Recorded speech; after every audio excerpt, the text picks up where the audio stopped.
Ni mwendelezo wa vijana wa Ankal hapa visiwani Zanzibar kwenye namna ya kuelezea mazuri yanayofanywa na Serikali ya Mapinduzi ya Zanzibar pamoja na Serikali ya Jamhuri ya Muungano wa Tanzania. Vijana wa Ankal wamefanya iftar kwa kuwakusanya vijana wa mikoa mitatu: mkoa wa Kaskazini Unguja, mkoa wa Kusini Unguja, mkoa wa Mjini Magharibi, ikiwa na lengo kuu za kuzipongeza serikali zote mbili, serikali ya Jamhuri ya Muungano wa Tanzania pamoja na Serikali ya Mapinduzi ya Zanzibar. Kwa kawaida yetu vijana wa Ankal na Generation Samia kukutana na vijana wenzetu katika hafla mbalimbali ili kuelezana mambo mbalimbali na fursa zinazotolewa na marais wetu hawa, Rais wa Jamhuri ya Muungano wa Tanzania lakini na Rais wa Zanzibar na mwenyekiti wa Baraza la Mapinduzi.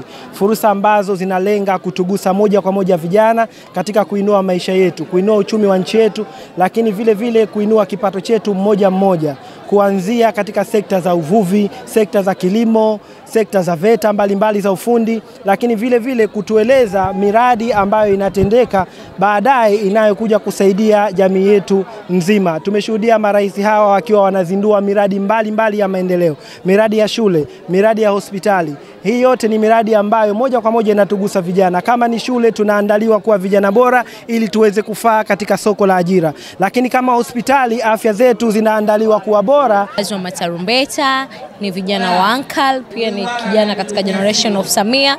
Tulialikwa leo katika mwaliko wa iftar hapa maeneo ya Kariakoo. Iftar ni nzuri, inapendeza, tumeshiba.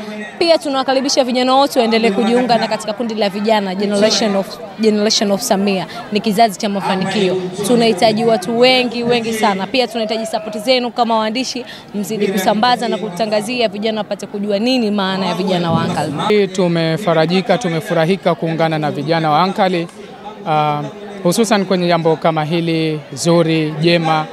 Lakini pia tunawapongeza sana vijana wa Ankal kuandaa iftari kama hii ili kufurahi pamoja na vijana wao, hususani wakiwa wanashangilia, wakiwa wanafurahia maendeleo ambayo yanafanyika ndani ya nchi yao, yakiwa yanaletwa na marais makini, Rais wa Jamhuri na Rais wa Zanzibar pia.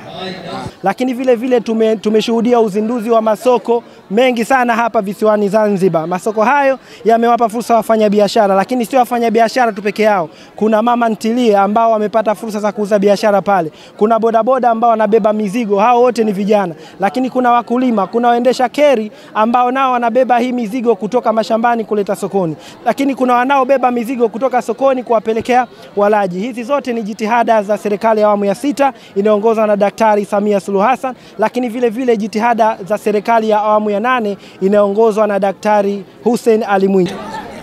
Najichukulia nimepata nafasi kubwa sana katika kikundi hiki kwa sababu ni kikundi ambacho kinatoa ajira nyingi kwa vijana, pia ni kikundi ambacho kinawapa wanawake kipaumbele, ni kikundi ambacho kinawapa vijana hamasa kubwa sana.